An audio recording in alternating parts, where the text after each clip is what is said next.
Pagi semuanya. Pagi Ayo. guys. Yo. Oh, udah berapa orang? 329. Oke, masih ada kurang beberapa, tapi nggak apa. Bagi yang minggu kemarin masih belum kumpul, jangan lupa ya, sebagai peringatan aja. Walaupun overdue, kumpul aja nggak apa. Yang penting overdue-nya nggak lama-lama banget, nggak gila lah. Buat minggu ini, bakal belajar yang namanya database. Kalau kemarin kan kalian diajarin sama Dwin kan, mengenai shared preference sama save states. Dan itu tuh bedanya apa sih sama database gitu kan? Kalau paling gue sebar di screen ya biar gampang ini ya. Sebentar, zoom, share.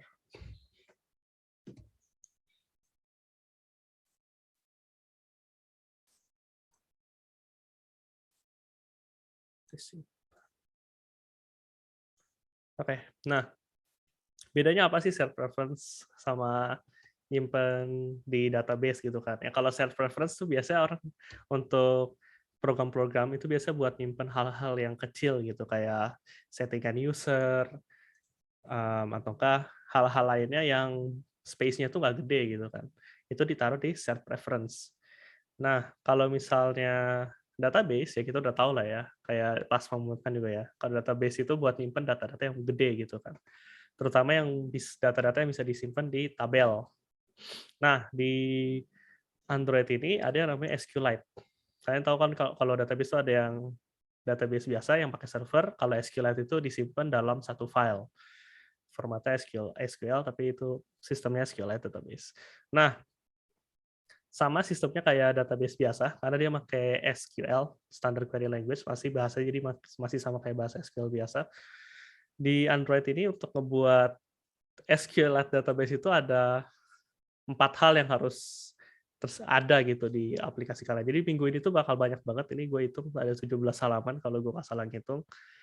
Jadi lumayan ini, tapi paling kalau misalnya ada yang bingung mau nanya, silakan, ini agak kompleks. Paling sebelum gue masuk ke sembari gue jelasin ini, ntar gue bakal buka, gue contohin aplikasinya kayak gimana.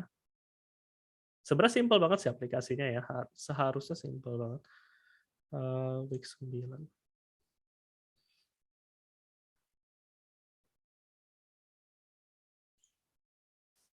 Nanti kalian harus pakai library dari Android juga, nanti bakal dijelasin sekalian. Aduh, dia masih ngesing.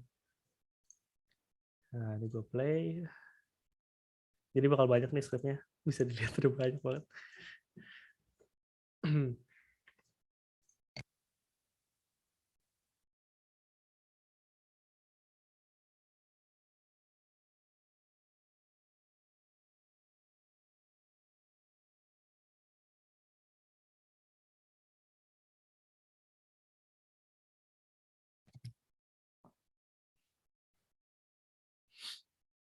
Simpelnya tuh ini kayak semacam aplikasi form di mana nanti ya kayak Google Form, cuma jawaban formnya itu disimpan, habis itu ditampilin di recycle view. Terus hasil form yang udah disubmit itu bisa diedit. Kurang lebih gitu sih aplikasi simpelnya. Nah, ini kalau udah jalan aplikasinya, nah tampilannya kosong pertama, karena emang database-nya kosong kan pertama kali kan ya. Nah, di sini tuh ada button buat hapus data yang semua yang ada di database. Kemudian kalau gue pencet tanda plus atau floating button-nya, gue bisa masukin input. Nama lengkap, email, ya, gue bebas-bebasin. Kemudian nomor HP, kalau gue pencet simpan, dia bakal simpan di database, kemudian datanya bakal dikasih lihat di recycle view. Kalau gue tambah lagi, ya seperti itu. Ini bakal nambah lagi. Kemudian, jadi ada 2 sekarang kan. Nah, ada hal juga yang bakal dipelajari itu kita pakai touch item helper. Kalau misalnya touch item helper itu apa sih? Kalau misalnya biasanya pakai iOS sih di rata-rata. Kalau Android mungkin gue lihat jarang implementasi gue rasa sih. Kalau misalnya di iOS atau apa kadang-kadang kan ada satu file atau entry dari data gitu yang kalau bisa di swipe ke kiri suka muncul sesuatu gitu ya di aplikasi Gmail di Android atau itu juga begitu sih. Kalau di swipe ke kanan buat nge-archive segala macam, nah itu item touch helper. Di sini tuh aplikasinya kalau gue swipe ke kiri, dia bakal masuk ke edit mode. Jadi gue bisa edit datanya. Misalnya gue mau ganti nomor HP-nya jadi 111. Kalau gue simpan, nanti kalau dibuka lagi, HP jadi 111. Nah, kalau gue swipe ke kanan, itu buat delete data. Kayak gitu. Emang nggak ada ikonnya ya? Biasanya kalau orang swipe ke kanan lebih bagus dari sisi user, kalau dia sepetan, oh tahu nih gue pengen ngapus gitu kan, nggak apa di sini nggak dikasih tahu, bahkan nggak ada konfirmasi. Tapi ya kalau kalian main implementasi nggak apa-apa. Tapi untuk modul yang sekarang begini aja nggak masalah. Jadi kalau swipe ke kiri bisa ngedit, ke kanan bisa ngapus. Kalau gue pencet hapus semua, misalnya gue tambah data lagi dah, hapus semua, dia bakal hapus semua yang ada di database. Dan ini tuh sama kayak share preference, cuma ini bedanya bisa nyimpen data lebih banyak. Kalau misalnya gue tutup aplikasinya, kemudian gue buka lagi.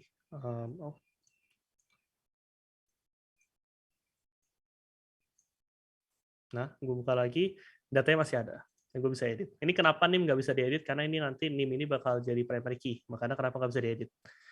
Oke, kemudian kurang lebih itu aplikasinya. Cara buatnya gimana? Itu simple ya aplikasinya, tapi scriptnya perlu banyak. Nah, untuk implementasi SQL pada Android, itu ada 4 hal yang harus diimplementasiin. Pertama itu pastinya karena ini pakai MVC model, makanya butuh yang namanya controller sama view model. Kemudian yang paling penting itu butuh repository sama room database. Nah, di room database ini ada beberapa hal lagi nih. Yaitu ada butuh yang namanya entity, nanti gue bakal jelasin entity itu apa. Ya, intinya tuh entity itu data yang mau disimpannya apa gitu. Kalau misalnya ini kan, kalau contoh tadi itu form atau mahasiswa yang disimpan. Kemudian database-nya itu sendiri, dan juga DAO. DAO ini tuh data access object. Ini tuh simpelnya tuh bakal berisi query-query basisnya SQL yang bakal dieksekusi ke SQLite ini. Jadi bisa ngambil data, bisa keluarin data, itu query-query-nya dibuat di DAO ini. Misalnya kita pengen select data segala macam itu di sini. Entity seperti yang tadi gue udah jelasin. Nah, ini semua tuh di-wrap dalam satu room database. Nah, dari room database ini ada yang namanya repository. Repository ini bisa dibilang ya, ini seperti penjelasannya ya. Ini buat single source of truth dari semua data, API-nya, dan ini masih bisa dibilang low level ya.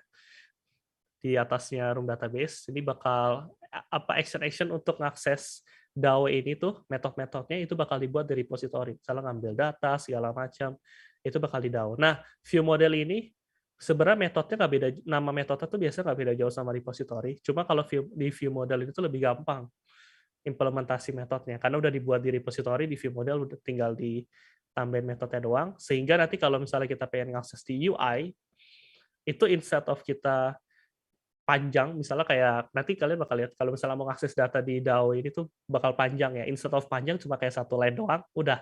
Karena udah diimplementasi di repository. Jadi dari UI nanti tinggal manggil view model dapat datanya gitu.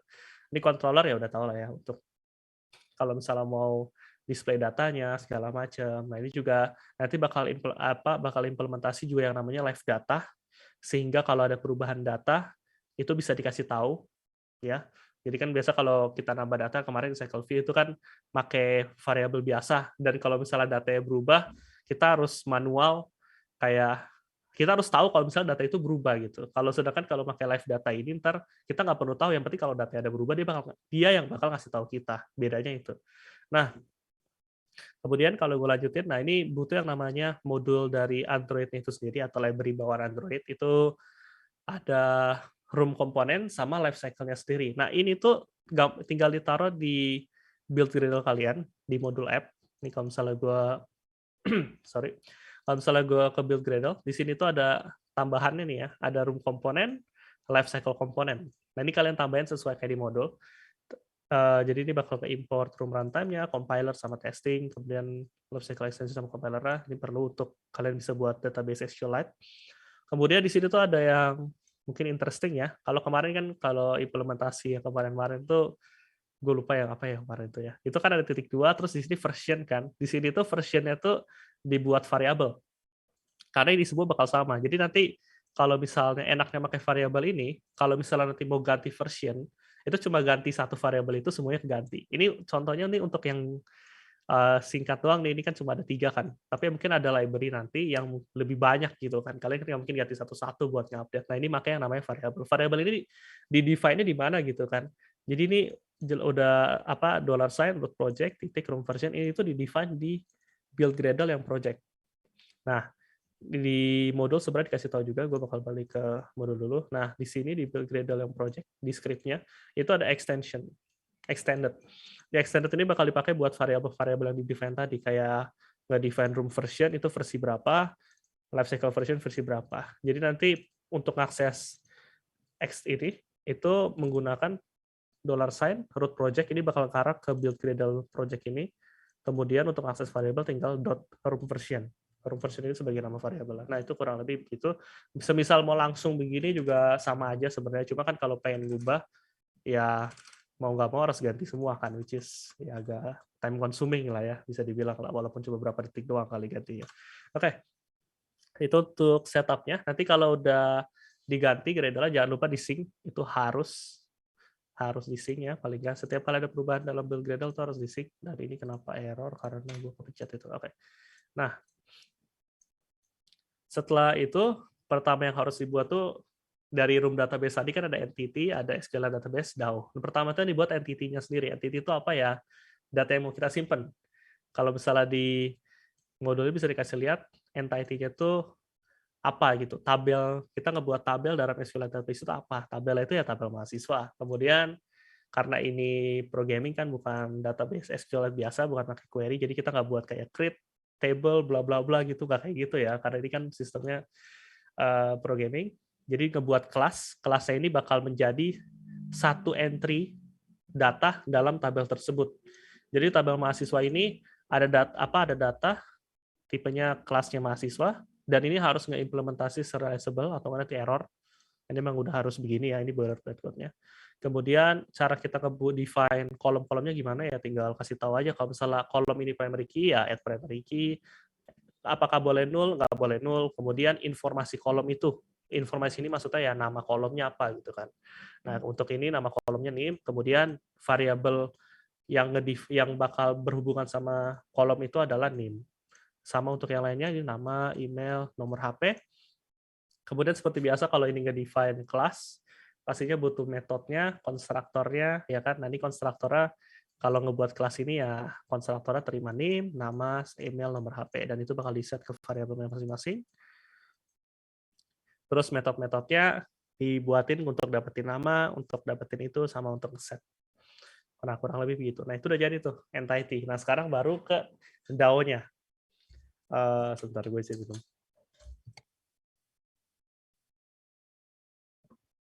Yang seperti tadi gue bilang sebelumnya, DAO itu lebih ke query yang bakal dilaukin ke database SQL-nya itu kan.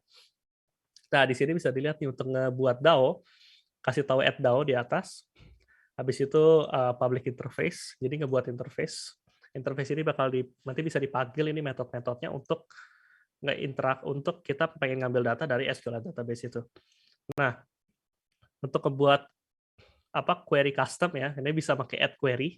Jadi kalau kalian pengen ngebuat query custom bisa pakai add query, habis itu SQL query-nya apa. Jadi ini sama kayak SQL MySQL yang kalian pelajarin, query-nya harus nggak beda jauh. Nah, di sini tuh untuk query untuk metode get all mahasiswa ini, nanti kalau misalnya dipanggil get all mahasiswa, dia bakal ngejalanin query ini. Begitu. Nah, dia ngebalikinnya tipe datanya ya live data ini. Begitu. Ya bakal dia balikin. Ya intinya dia bakal balikin data dari mahasiswanya ini. Nah, kemudian ini untuk yang insert sama add insert. Dan ini ada on conflict, maksudnya apa? On conflict kan kalau misalnya kita insert data ke database itu, kalau misalnya datanya udah ada, itu kan biasanya bakal error.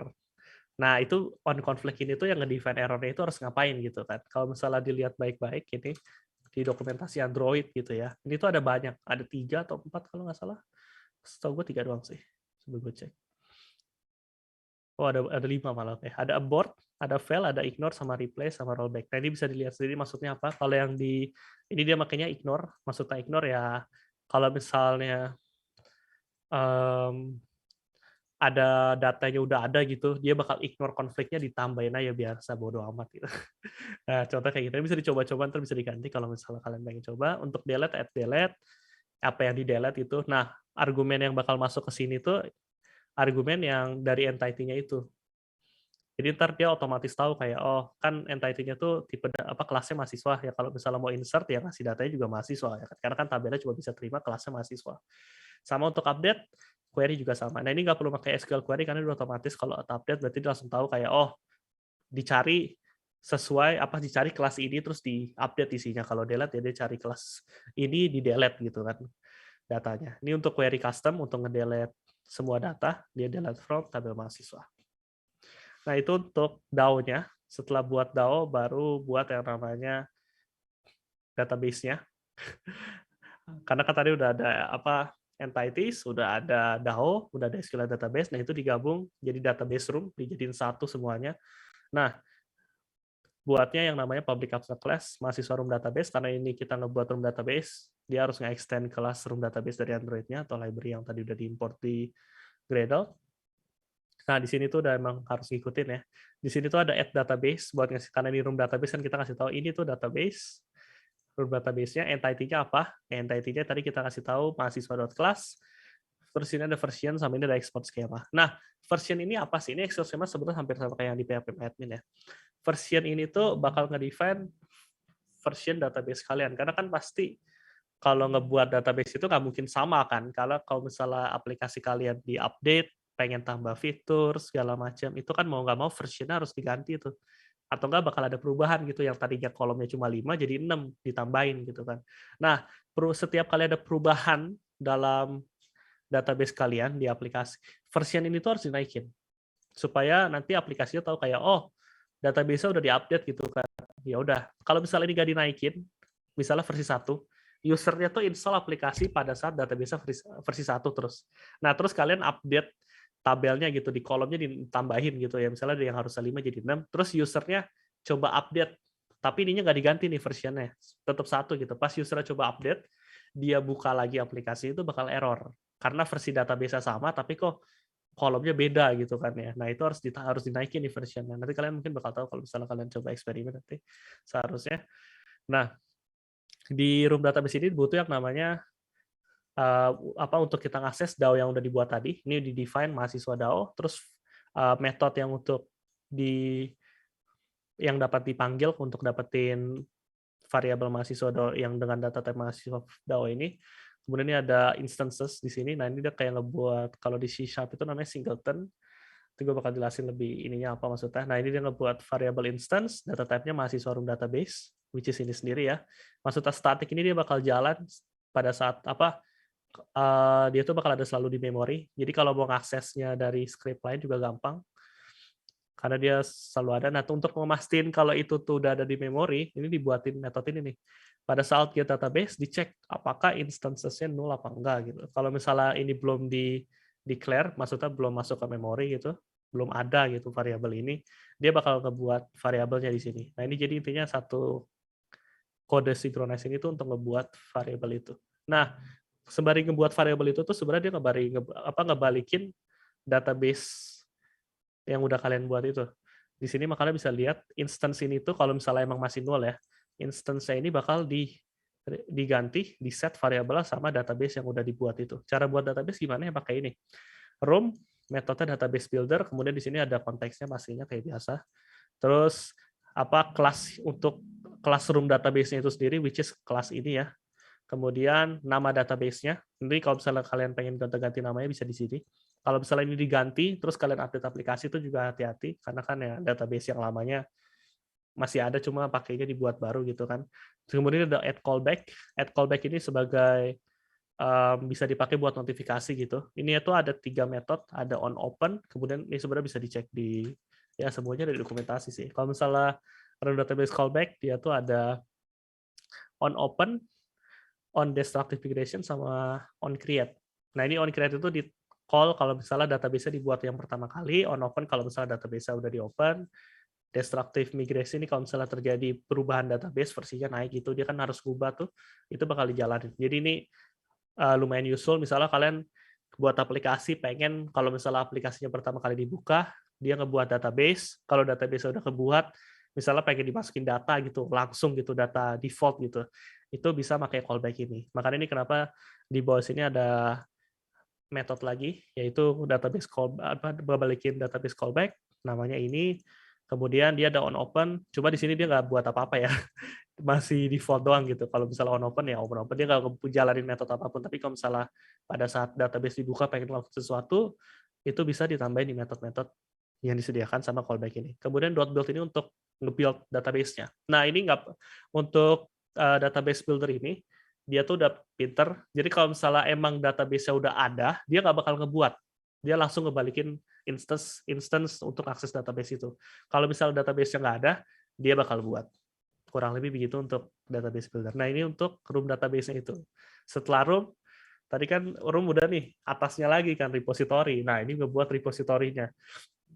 Repository ini pastinya butuh bakal ngambil DAO mahasiswa yang tadi di-define di room database ini. Tadi kan ini static, jadi bisa diaksesnya gampang. Instances-nya kalau udah ada, dibuat dulu di sini. Kemudian live datanya, ini yang bakal nyimpen daftar mahasiswa yang dari database-nya punya.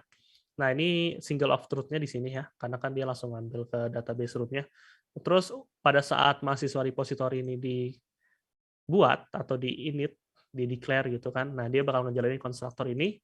Nah, konstruktor ini tuh buat mahasiswa room database, DB-nya, kemudian dapetin database-nya. Nah, ini kan room database tadi kalau misalnya dipanggil get database app, dia bakal ngecek instances-nya null apa enggak. Kalau null ya dia buat database-nya, dia set instances sama database yang udah dibuat atau udah ada. Kemudian untuk dapetin DAO mahasiswanya dari DB ini ya tinggal db.dao mahasiswa. Nanti ini bakal ngebalikin variabel DAO mahasiswa ini yang ada di mahasiswa room database. Nah, kemudian untuk karena kita udah dapat DAO, kan tadi kan fungsi-fungsi query itu ada di DAO nih kan. Jadi kalau kita pengen dapetin datanya udah gampang nih, tinggal daftar mahasiswa, DAO mahasiswanya ini, metodenya tadi kan udah dibuat kalau untuk dapetin semua data, itu get all mahasiswa, ya udah, tinggal DAO mahasiswa, get mahasiswa, nah ini bakal ngebalikin semua daftar mahasiswa yang ada di database itu atau tabel mahasiswa. Nah, kemudian ini dia buatin juga metode. Nah, ini metode ini tuh get daftar mahasiswa, dia bakal nge-return hasil daftar mahasiswa. Kenapa dibuatin metode kayak gini? Karena metode ini tuh yang bakal nanti dipakai di model view script yang nanti dibuat setelah repository. Jadi instead of, soalnya ini kalau dilihat baik-baik, ini kan ada insert, ada delete all, ini kelihatan cuma insert doang gitu. Padahal ini insert ini tuh harus dilakukan secara asinkronus. Kenapa asinkronus gitu kan? Kalau kalian punya aplikasi Android, itu pasti asinkronus sudah tahu ya. Kalau sinkronus kan barengan gitu kan ya. Terus kalau asinkronus itu pasti di background gitu kan, dipisah lah ya, dipisah dari yang asinkronus gitu. Dia berjalannya terpisah. Atau kalau gampangnya ya dia berjalan di thread lain. Itu simple ya. Nah, untuk kalian melakukan operasi ke database, itu direkomendasikan menggunakan asinkronus. Bisa nggak sinkronus? Bisa, cuma nanti dikasih tahu error sama Android kayak, lu kalau ngakses database ya sinkronus gitu. Kenapa jangan asinkronus? Karena kan UI itu ditampilkan ke user kan, itu secara sinkronus kan. Kalau misalnya kalian melakukan operasi database, UI itu bakal nge-freeze sampai operasi database yang sinkronus itu udah selesai. Kalian kan nggak mau kan kayak misalnya kalau misalnya aplikasi kecil kayaknya nggak begitu masalah, tapi kalau untuk aplikasi besar itu bakal masalah. Misalnya pengen nambah data gitu, datanya besar gitu, upload gambar ke dalam aplikasi kalian gitu kan. Nah, sembari nunggu proses upload data itu UI-nya bakal ke-freeze. Kalian kan nggak mau kayak gitu kan. Maunya pasti kayak sembari dia nge-upload data dia bisa ngapain tuh, usernya bebas mau lihat-lihat data, mau lihat-lihat yang lain atau bla bla bla segala macam. Nah, makanya kenapa harus dijalankan secara asinkronus. Cara ngebuat asinkronus ini sebenarnya dijelasin lebih detailnya itu minggu depan. Gue bakal jelasin singkat dulu aja di sini paling. Nah, untuk asinkronus itu pastinya ya ini dia bakal ngebuat Recording stopped. ini kita bakal ngebawa dari kalau mau record meetingnya nggak apa-apa ya silakan ya. Kalau misalnya nggak mau juga apa-apa. Nah, insert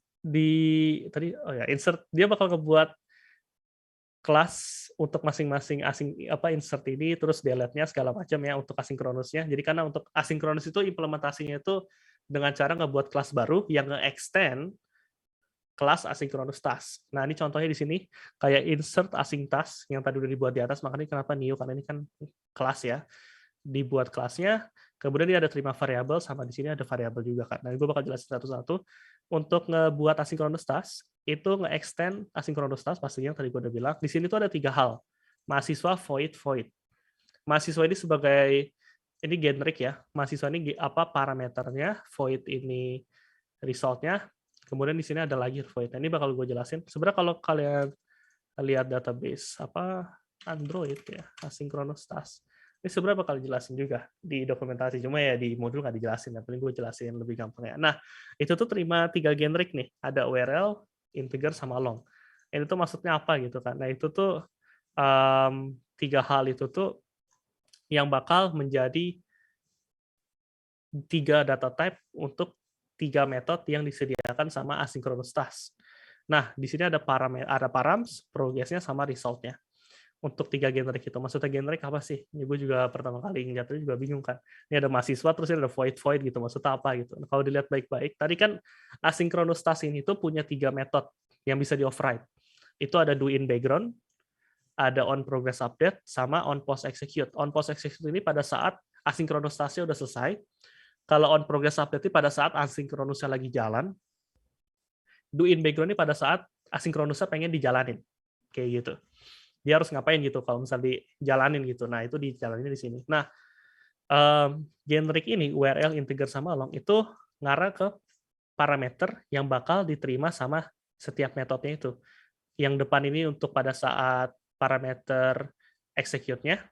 Jadi ini kan bisa dilihat do in background itu dia terima data type-nya URL kan, karena di generic pertamanya ini URL. Kemudian untuk metode kedua pada saat dia lagi jalan itu dia terima integer, ya kan? Karena sesuai di sini nih, di define di sini. Generic keduanya integer. Kemudian generic ketiganya long, karena di metode ini itu dia terimanya result. Ini bisa diganti nggak? Bisa. Seperti yang di sini ya mahasiswa, karena asynchronous task ini cuma make satu metode, yaitu metode eksekusi doang, atau pada saat asynchronous ini jalan dia harus ngapain, ya udah, makanya di sini dia terima parameter mahasiswa doang. Yang lainnya nggak perlu dibuat void, karena nggak dipakai juga metode tadi, ngapain gitu dipedulin kan. Nah, setelah udah di define generiknya, di sini tinggal dibuat lagi nih, karena kita pengen ngakses DAO-nya, berarti kan mau nggak mau harus dapetin define dulu DAO-nya nih, karena ini asynchronous, jadi ini nggak bakal punya akses di luar dari kelasnya dia, jadi kita harus ngebuat lagi kan mahasiswa DAO, namanya asynchronous mahasiswa, dibuatin variabel baru supaya nggak tabrakan sama variabel yang udah ada di kelasnya, karena kan bakal asynchronous ya. Kemudian konstruktor itu di sini, jadi pada saat kelas ini dibuat, dia terima argumen itu bakal masuk ke sini, argumennya dia minta DAO-nya, makanya kenapa di sini tuh pada saat dia ngebuat kelasnya, dia masukin DAO mahasiswa, yaitu DAO mahasiswa dari repository ini yang punya kelas ini. Gue isi minum lagi.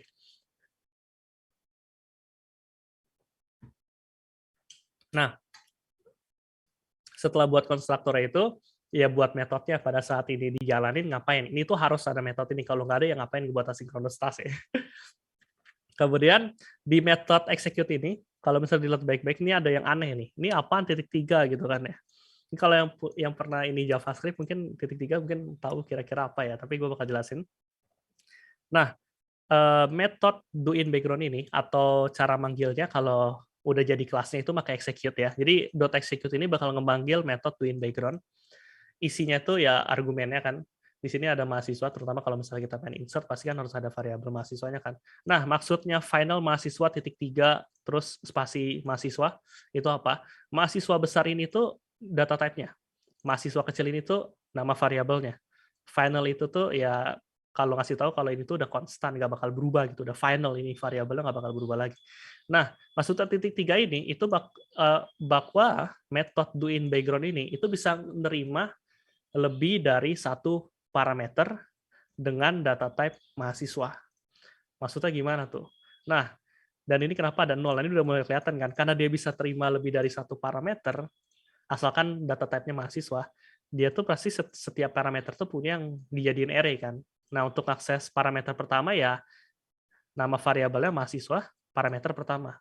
Kalau satu, ini ganti jadi satu, berarti jadi parameter kedua. Nah, berarti maksudnya itu, kalau misalnya gue ke repository yang udah jadi di sini, bisa aja kalau misalnya gue pengen insert, misalnya ya, mahasiswa terus ada lagi gitu yang lain, gue bisa komain di sini. Mahasiswa, mahasiswa, mahasiswa. Ini berarti gue ngasih 3 parameter. Nanti di do in background ini bakal terima 3 parameter. Cara ngakses parameter pertama ya mahasiswa 0, parameter kedua ini mahasiswa 1, ketiga mahasiswa 3. Kurang lebih begitu. Ini maksudnya titik 3 di sini tuh begitu. Nah, balik lagi ke ini ya. Itu dibuat semua asynchronous task-nya, jadi ya karena kita udah ada DAO, jadi kalau mau interaksi sama database sudah gampang. Kalau misalnya tadi pengen insert mahasiswa, ya udah tinggal DAO-nya dot metode yang ada di DAO. Tadi untuk insert kan tinggal dot insert, kasih data mahasiswanya. Data dengan kelas mahasiswa ke parameter async DAO-nya ini. Untuk delete sama, semuanya sama. Dan ini dibuatin asinkronus untuk semua. Delete semua, update. Nah, itu untuk repositorinya. Kemudian setelah buat repository, itu kan harus atasnya lagi tuh, atas lagi view model kan. Ya udah buat view model sekarang kan berarti. Untuk ngebuat view model ya harus nge-extend. Di Android udah ada bawaan, kalau kalian pengen buat view model itu ada kelasnya namanya Android View Model. Ini makanya dia ngebuat kelas di extend Android View Model. Pastinya di view model itu kan kita pengen ngakses bawahnya tadi kan. Bawahnya tadi kan ada repository. Ya udah kita buat repository. Kemudian di view model ini bakal nyimpen data mahasiswa, daftar mahasiswanya itu sendiri, sehingga nanti daftar mahasiswanya ini bakal yang diakses sama UI di atasnya atau controllernya nanti. Nah, pada saat view model ini dibuat, itu harus ada konstruktornya kayak biasa kan, nanti kan bakal dibuat di controller yang di atasnya lagi, bakal dibuat. Nah, konstruktor ini terima aplikasi kayak biasa, dan ini nggak boleh null.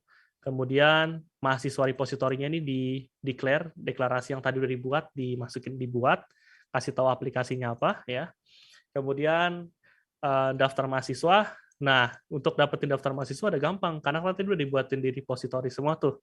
Jadi kalau sekarang pengen dapetin data, udah tinggal daftar mahasiswa, repositorinya, metode dari repositorinya itu apa? Get daftar mahasiswa. Kalau tadi dilihat baik-baik, repository get mahasiswa, di sini itu bakal ngebalikin variabel dis daftar mahasiswa. Di situ ngarah ke metodenya, ke kelas ini, daftar mahasiswa itu ngarah ke sininya. Dan daftar mahasiswa ini, pada saat mahasiswa repository dibuat, di-declare di konstruktor, dia bakal dapetin data mahasiswa di sini. Makanya kenapa kita tinggal kebalikin doang. Kalau misalnya di sini nggak di-define gitu, mau nggak mau berarti pada saat metode get daftar mahasiswa ini dipanggil, ini tuh harus dijalanin di bawah gitu. Ini makanya kenapa dia langsung return, karena di atas di konstruktor ini udah dijalanin pada saat di new tadi. Nah, kemudian di view model ini kita ngebuatin metode-metode yang udah simple. Tadi di repository udah nge-handle semua asinkronus tuh ya. Jadi di view model udah tinggal, nanti kalau di UI pengen akses, udah tinggal jalanin metode-metode simple aja. Makanya di sini untuk dapetin get daftar mahasiswa cuma nge-return daftar mahasiswa yang ada di sini. Kemudian untuk insert, tinggal mahasiswa repository insert kelas mahasiswanya. Delete juga sama, lebih singkat jadinya untuk view model. Begitu. Nah, dari view models, habis itu baru masuk ke controller atau UI element atau front end-nya, /front end. Nah, ini udah ya, ngikutin aja. Paling ini menggunakan recycle view. Jadi tampilan itu pakai recycle view, kemudian masuk ke back end. Detail activity ya pada saat tadi gue swipe ke kiri, gue bisa edit isi dari database-nya. Itu butuh pastinya edit text, karena kan bisa digantikan. Kecuali name-nya nanti nggak bisa diganti, nanti bakal di-disable. Nanti bakal dikasih tahu cara disable gimana. Kemudian ini adapter dari recycle view-nya, dan di adapters ini itu ya seperti biasa ya, dibuatin metode buat ngasih tahu apa, buat ngeset kalau misalnya ada terjadi perubahan gitu ya, kan recycle view harus diupdate kan. Nah, itu dibuatin metode di situ namanya set daftar mahasiswa. Itu untuk ngeganti semua data yang ada di recycle view adapternya itu sama data mahasiswa yang udah baru, yang udah up to date. Kemudian dikasih tahu ke recycle view kalau datanya udah keganti gitu, recycle view diupdate. Nah, gitu maksudnya. Nah, kemudian baru main activity. Ini yang halaman utama. Ini tuh ya seperti biasa recycle view, mahasiswa view modelnya. Nah, ini jangan lupa view model tadi udah dibuat, dipakai. Kalau nggak dipakai ya gimana mau aksesnya ya itu. Nah, recycle view-nya di ini, mahasiswa view modelnya di define, kemudian itu di onCreate ini seperti biasa tadi kan ada floating action button ya di define. Kemudian untuk karena tadi di toolbar ada custom menu, di sini tuh dia bakal pakai toolbar yang ditampilin itu menggunakan sistem programming. Karena kalau yang toolbar yang otomatis itu defaultnya ya cuma toolbar terus nama aplikasi gitu kan, atau enggak kalau nama aplikasi diganti atau enggak nama yang lain gitu kan. Nah, kalau misalnya pengen ada menu di kanan atasnya atau option tadi di kanan atas ini tuh, itu harus buat custom toolbar secara programatik. Nah, di sini tuh dia nge-define toolbar. Ini sebenarnya kalian udah mungkin di UTS sudah coba ya, karena kan di UTS harus ada option menu ya. Jadi udah tahu gimana set action toolbar. Kemudian nih kalau misalnya FAB-nya dipencet ya pindah intent. Di sini tuh ada request kodenya supaya dia tahu tuh kalau ini tuh editing apa nambah gitu. Makanya di sini ada request tambah, di sini juga dibuatin variabel tetap, kalau request tambah 1, request ID 2. Jadi kalau misalnya nanti intent add-nya ini dibuka, dia tahu kalau, oh ini tuh user-nya tuh pengen ngedit. Kalau pengen edit, dia jalanin yang edit. Kalau misalnya pengen buka, dia jalanin yang buka. Nah, di sini start activity for result, recycle view di-define, adapter kayak biasa, semuanya. Nah, kemudian untuk mahasiswa view modelnya ini. Nah, untuk nge-define mahasiswa view modelnya, itu pakai ikutin aja nih metodenya ya, view model provider-nya. Untuk view model provider class ini, itu adalah dapetin mahasiswa view model class. Ini emang udah begini ya kalau misalnya kalian pengen assign mahasiswa view model. Jadi ya ikutin aja. Kemudian, nah ini yang penting dari live data itu. Di view model ini, itu kita bisa kasih metode observe. Di sini kan bisa dilihat baik, get daftar mahasiswa, .observe, dia bakal nge-observe get daftar mahasiswa ini. Jadi untuk cara ngebuat observer tuh yang ikutin aja nih, new observer, kemudian di sini ada metodenya. Metode utama, observer nih ya yang tadi gue bilang, dia tuh bakal ngawasin kalau misalnya terjadi perubahan pada database, dia tuh bakal ngasih tahu. Nah, ini pakai yang namanya observer tadi ini. Observer dibuat, kemudian dibuatin metodenya. Dia ada metode onChange. OnChange ini bakal dijalanin setiap kali live data, list mahasiswanya itu berubah. Berubah itu kalau misalnya diupdate. Dan supaya kita nggak ribet-ribet, kalau misalnya kita tambahin data, karena ini kan database kan, kita nggak mungkin tambahin data, terus kita masukin datanya manual ke recycle view, ditampilin, itu kan nggak viable kan. Kalau gitu kan berarti data yang kita tambah, emang benar sih, data yang kita tambahin manual ke recycle view itu data yang dimasukin user, dan data yang dimasukin user itu juga masuk ke database. Cuma kan lebih realistik kalau misalnya kita nambahin ke database, database-nya datanya dikasih ke recycle view, recycle-nya nggak update. Itu lebih make sense. Nah, itu makanya kenapa di sini adapter, setiap kali ada perubahan, dia bakal ngebalikin list mahasiswanya itu, live data yang ada, yang isinya tuh list mahasiswa, dikasih nama MHSS, dan itu bakal dipanggil metode di adapter, itu save data mahasiswa. Jadi setiap kali ada update atau perubahan data dalam list mahasiswa, adapternya bakal jalanin fungsi metode yang tadi dibuat itu untuk save daftar mahasiswa. Nah, kemudian untuk nge-swipe, ini bentar lagi selesai, ini bakal panjang banget ya. Untuk implementasiin swipe ke kiri, swipe ke kanan, itu pakai yang namanya item touch helper yang tadi gue udah bilang di awal. Nah, untuk cara ngebuatnya gimana ya, item touch helper, kemudian new item touch helper, dan ini udah semuanya harus ada, ini boilerplate-nya. Harus ada on move, on swipe, dan kemudian cuma itu doang. Kalau misal on move ini pada saat gue gerakin ya, ini udah bergerak itu dia bakal jalanin on move. Makanya kenapa on move ini di false-in, ya siapa tahu kalau misalnya on move pengen jalanin animasi gitu, kayak ditampilin kotaknya muncul gitu ya, misalnya pada saat digeser ke klik kanan gini, itu bisa dijalanin di on move. Selama gue gerakin ini, dia bakal manggil terus itu fungsi, jadi hati-hati ya. Kalau on swipe ini pada saat gue lepas dan gue swipe ke kiri, dia bakal jalanin. Dan di sini tuh dia ada terima variable view holder sama direction ya. Nah, direction-nya bakal penting nih. Untuk dia tahu gue nge-swipe ke kiri atau nge-swipe ke kanan, itu dari direction-nya itu. Kemudian kan pastinya untuk tahu mana yang di-swipe datanya itu, kita harus tahu nih recycle view-nya posisi yang keberapa. Nah, itu dia kan ngebalikin view holder nih. Cara dapetin posisinya itu tinggal ngebuat variable int posisi, view holder, habis itu get adapter position. Udah simple lah gitulah. Kemudian setelah dapat posisinya ya dari data yang udah ada, diambil data dari adapter tersebut di posisi tersebut, dimasukin ke mahasiswa MHS, sehingga nanti bisa diinteraksi nih mau diapain gitu datanya kan. Nah, di sini tuh bakal masuk nih if direction. Ini yang buat ngecek gue tuh nge-swipe ke kiri apa ke kanan. Kalau gue swipe ke kiri, berarti kan gue ngapus tuh. Swipe ke kiri itu berarti kayak gini ya, swipe ke kiri. Swipe ke kiri itu gue ngapus, harus ngapain? Nah, di sini tuh dia jalanin ngetampilin toast message, tadi kan ada toast message-nya, kemudian ngejalanin fungsi delete di view model ini. Jadi lebih gampang nih kalau mau delete data ya, tinggal panggil view model lah, jalin metode delete mahasiswa. Udah, coba gitu doang. Kalau gue swipe ke kanan, dia tuh jalanin ngedit. Berarti makanya di sini kan intent, edit intentnya dari mana ke mana, kemudian masukin datanya. Di sini makanya mahasiswa ini objek mahasiswanya yang udah di-reusable tadi, kemudian start activity for result. Di sini ada edit intent, kemudian request edit buat ngasih tahu nanti kalau di edit intent, oh ini dia pengen edit gitu kan. Ya udah. Kemudian setelah udah buat item touch helper ini, jangan lupa ditempelin ke recycle view-nya. Itu pakai metode ini helper.attach to recycle view RV. Nah, kurang lebih begitu.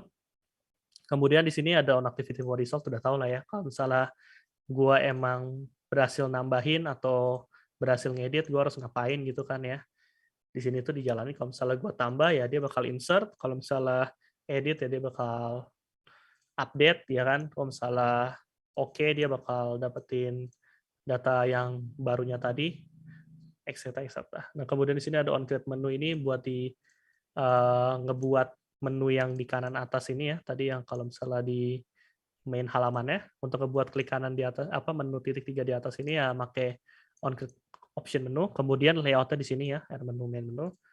Terus kalau misalnya menunya dipencet, posisinya apa gitu menunya atau ID dari setiap menunya itu apa, karena kalau dilihat baik-baik itu nanti kalian ada buat layout menu ya, main menu main ini.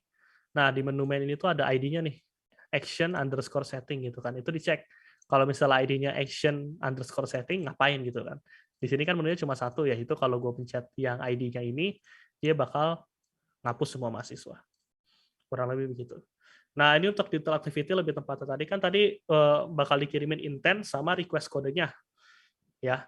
Nah, request kodenya ini bakal dicek di sini nih, makanya kenapa dia dapetin intentnya, kemudian dapetin data mahasiswanya. Kalau emang ada data mahasiswanya, maka dicek nih ya, apakah ada ekstra mahasiswa, kalau ada ya dia jalan ini. Ini intinya tuh dia ngejala kalau misalnya ada data mahasiswa, dia bakal ngeset setiap edit text-nya itu sesuai data yang dikasih itu. Jadi nama, NIM, segala macam. Kemudian untuk NIM kan nggak bisa diubah tuh kalau masuk ke edit mode kan. Nah, itu bakal dibuat set enable jadi false. Ini maksudnya input NIM-nya itu nggak bisa diapa-apain, nggak bisa diinteraksi, nggak bisa diganti, nggak bisa diapa-apain. Nah, kalau misalnya selain itu ya NIM-nya di-enable, sehingga user bisa masukin data. Tapi datanya kan kosong karena nggak di-set apa-apa. Nah, ini kalau misalnya simpen data, ikutin aja paling ini. Dan jangan lupa setiap kali udah selesai ngisi form, dan kan kalau udah selesai ngisi form tuh kan bakal balik tuh. Makanya kenapa di sini set result. Ini untuk ngebalikin ke yang halaman intent sebelumnya, kemudian ngasih datanya balik. Jangan lupa di finish, karena lifecycle Android. Kalau nggak di finish, kalau misalnya gue back navigation, gue balik lagi ke form yang tadi, which is harusnya nggak begitu ya untuk aplikasi. Kalau udah selesai ngisi form, jangan lupa di finish. Dan juga kalau batal, kan balik lagi tuh. Jangan lupa di finish juga. Nah, di sini ngasih tahu status code-nya result atau cancel. Nah, kurang lebih sih begitu yang minggu ini. Panjang ya. Bahkan gue jelasin juga lebih lama dari biasanya, bentar lagi jam 11 kalian absen. Ya kurang lebih begitu, paling ada pertanyaan nggak? Nih ada yang nanya nih, Bintang Raharja ya. Kok kita bisa lihat database yang dibuat dalam tampilan yang mirip PHP-MyAdmin? Database yang dibuat dalam tampilan yang mirip PHP-MyAdmin. Kan kayaknya susah banget buat tracking dan cek datanya kalau nggak bisa dilihat. Oh, sayangnya sepengetahuan Koko ya. Kalau SQLite database kayaknya so far susah didebug sih. Tapi sebenarnya di Android, gue belum pernah coba ya.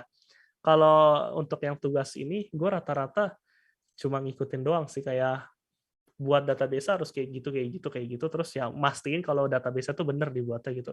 Kalau misalnya mau lihat database-nya kayak tampilan PHP-MyAdmin, itu sih harusnya bisa make, ada sih kalau nggak salah ya. Dari Android Studio tuh disediain database, tapi gue lupa cara enable-nya gimana. Bentar. Coba gue kayaknya harus versi yang baru dah.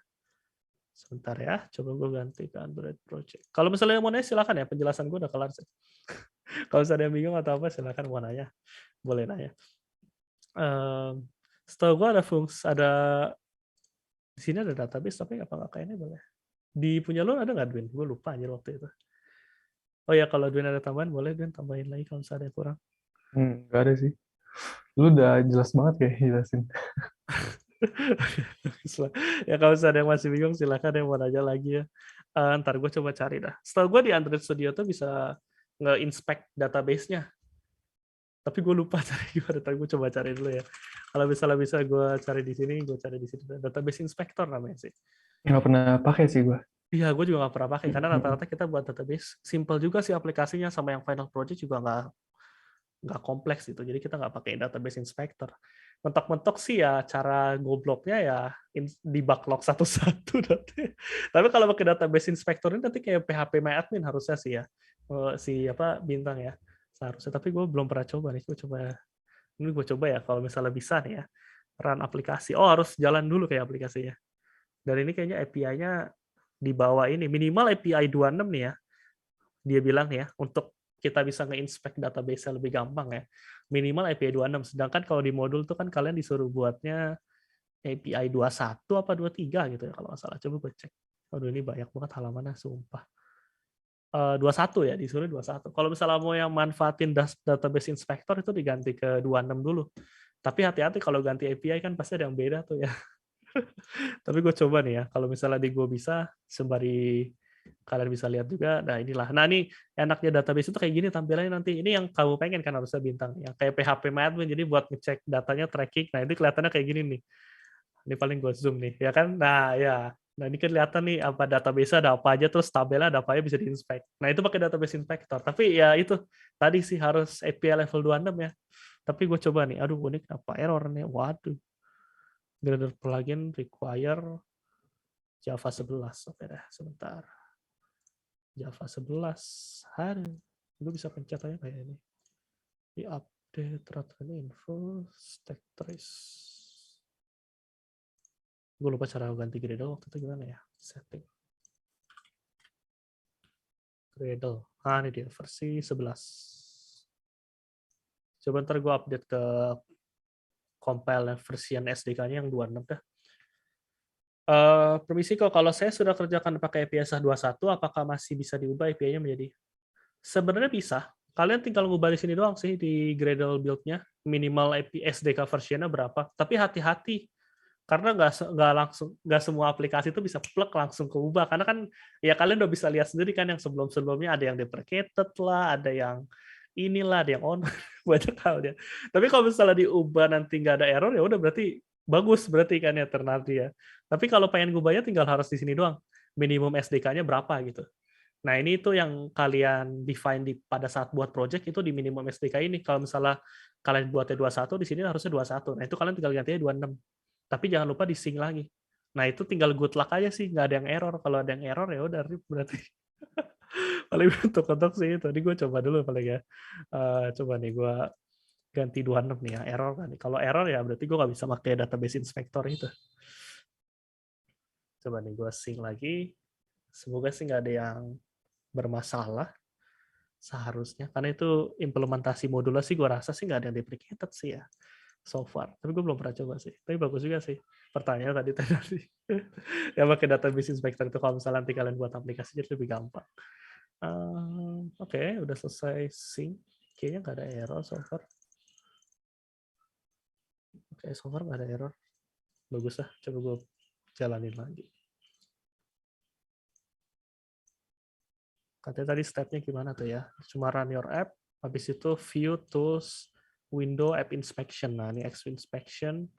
Nah, deploy app to a device running API level 26. Oke.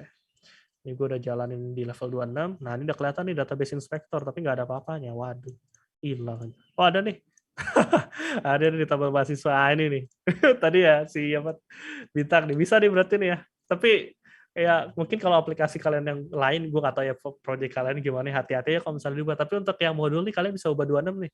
Jadi bisa kelihatan nih kalau database berubah. Ini gue bisa nyalain live update juga nih.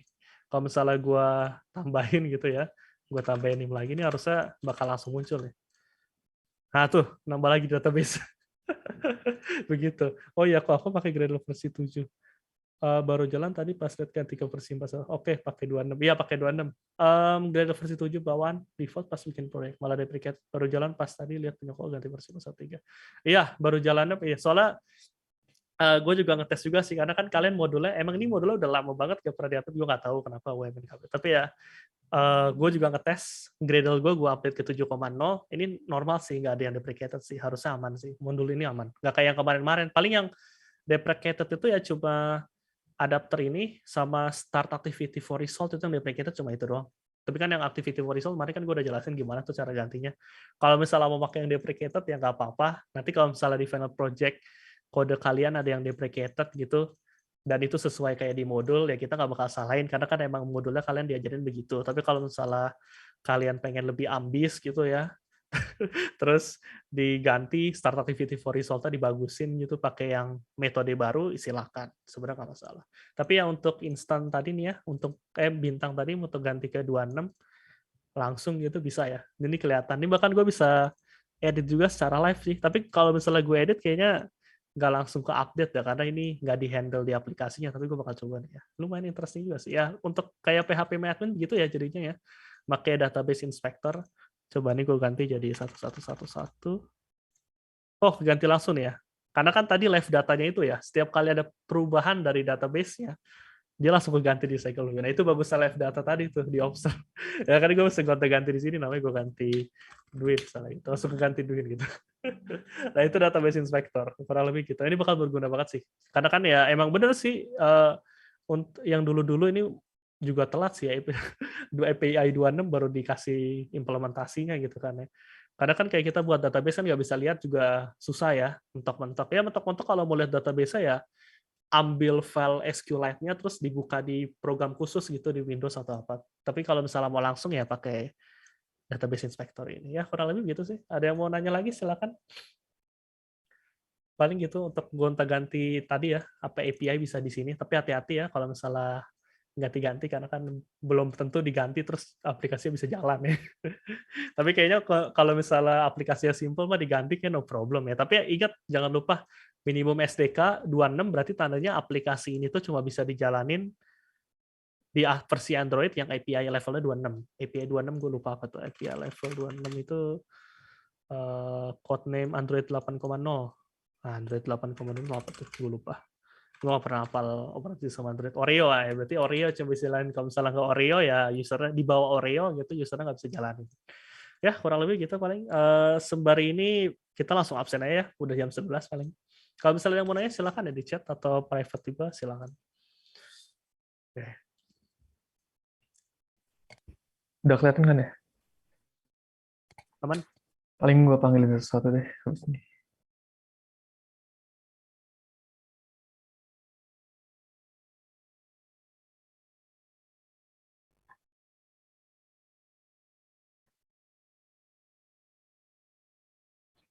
Oke. David Erik Junanta. Hadir. Caleb Juliu. Hadir. Juan Tanandi. Hadir. Devina Winaya. Hadir kok. Sergio Nathaniel. Hadir kok. Maurice Marvin. Nelson. Hadir kok. Ricky Tandiono. Hadir kok. Indra Pangadi Gosali. Present. Carlos Maximiliano. Hadir kok, hadir. Arvendo Manuel. Arvendo Manuel. Partisipan ada. Darren Denison. Hadir kok. William. Hadir kok. Dharma Hutama Husen. Hadir kok. Gerardo Jason. Hadir kok. William Wijaya. Hadir kok. Brian Glenardi. Hadir kok. Tenardi Sheklo. Hadir kok. Maureen Zerlina. Hadir kok. El Fajar Bintang. Hadir Tadi kok. ada. Oke. Devin Hidayat. Hadir kok. Nobertus Dewaruci. Hadir saya. Edgar Everett Oscar. Edgar tadi katanya DC kok. ODC. Oke. Billy Nathanael Pongkar. Hadir kok. Ferry Lay. Hadir kok. Bintang Raharja. Hadir kok. Ananda Setiani. Hadir kok. Firman. Gilang Satria Putra. Hadir kok. Muhammad Zidan Hadir kok. Tata. Nehemia Cecio Tanjung. Hadir kok. Sarah Nabila. Hadir kok. Oke. Yang mau ini request aja.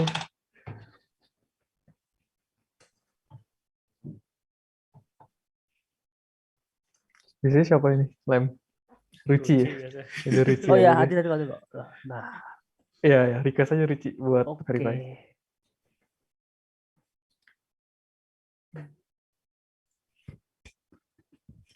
Lagi loading. Oh.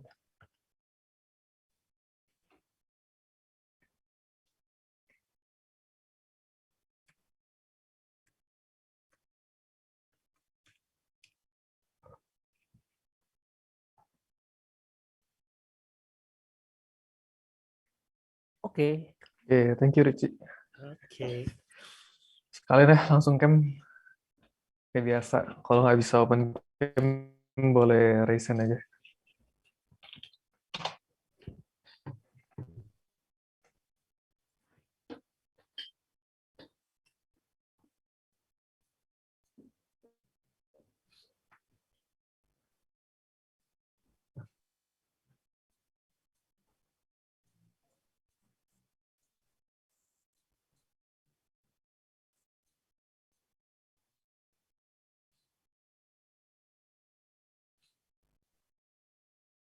Oke, sebentar.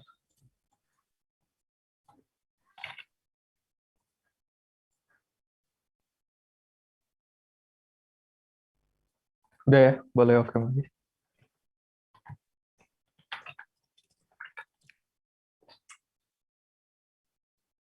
Kita bubar jam berapa, Lem? 11:15 paling kalau udah nggak ada pertanyaan mau bubar silahkan 11:15 nanti. Tapi kita stay sampai jam 12 atau mungkin udah sampai udah kosong ya. Kalau misalkan Iya. ada yang mau nanya, boleh. Ya, tapi 11:15 kalau misalnya ada yang udah mau keluar silahkan. Kalau misalnya mau nanya boleh chat langsung aja ya. Paling kita tungguin. Kalau misalnya ada yang mau nanya silahkan.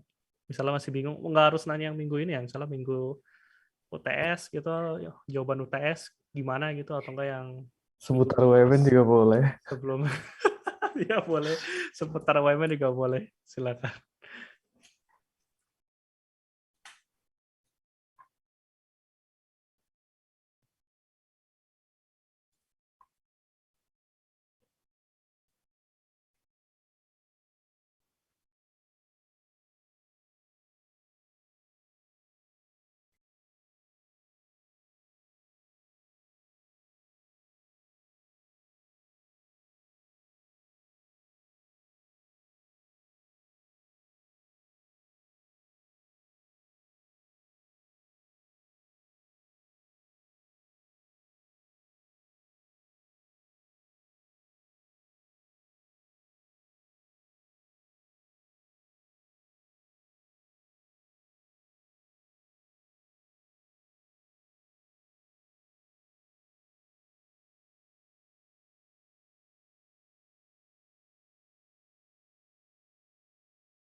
Oke, ini ada yang nanya terkait magang MBKM ya. MBKM itu ini Ricky apa? Nggak harus kamu mulainya pas semester 6. Malah kalau misalnya kamu bisa mulai lebih awal, lebih bagus. Karena ya kita nggak tahu ya, karena kan belum lagi cari tempat magangnya kan ya. Kemudian ya kalau misalnya udah dapet juga kan harus ini dulu kan nggak langsung gitu kan. Belum lagi laporan gitu kan. Kalau misalnya mau sebelum semester 6 juga sebenarnya nggak masalah. Kayak teman Koko juga yang kita ada yang kapan ya, Edwin? April ya? Ada yang mulai April malah ya? April ya. Iya, ada yang mulai April malah magang. Nah, itu juga boleh, nggak masalah. Bahkan kelarnya lebih cepat gitu kan. Soalnya nanti sidang ada jadwalnya sendiri. Ada 2 gelombang, ada batch 1 sama batch 2. Nah, itu kalau misalnya magang kamu belum selesai gitu kan, laporan juga otomatis bisa aja belum selesai kan ya. Nah, itu bisa jadi masalah. Jadi kalau misalnya pengen mulai sekarang, boleh. Tapi asalkan ya itu di kampus Merdeka udah di-approve dulu sih dari sama CDC-nya. Paling sih gitu, Ricky. Kalau sama dosen ntar gampang. Kalau dosen nanti emang dikasihnya pas semester 6. Pas sudah KRS, selesai KRS nanti baru dosen dikasih. Tapi kalau misalnya untuk masalah mulainya, boleh dari sekarang, sebenarnya nggak masalah. Ya, kurang lebih sih gitu, Ricky. Apakah menjawab? Ya, buat yang lainnya juga kayak gitu ya. Terima kasih, Prof. Ya, sama-sama. Oh ya, ini udah jam pas 11.15. Kalau misalnya yang udah mau keluar nggak mau nanya, silakan ya. Kalau misalnya ada yang mau tetap di sini sembari ngerjain modul, kok ada sampai jam 12, jadi silakan. Oke, thank you, Ko. Thank you, Ya, Ko. sama mari, Sama-sama. sama-sama. Thank you, Ko. Ya, Yo, sama-sama. sama-sama.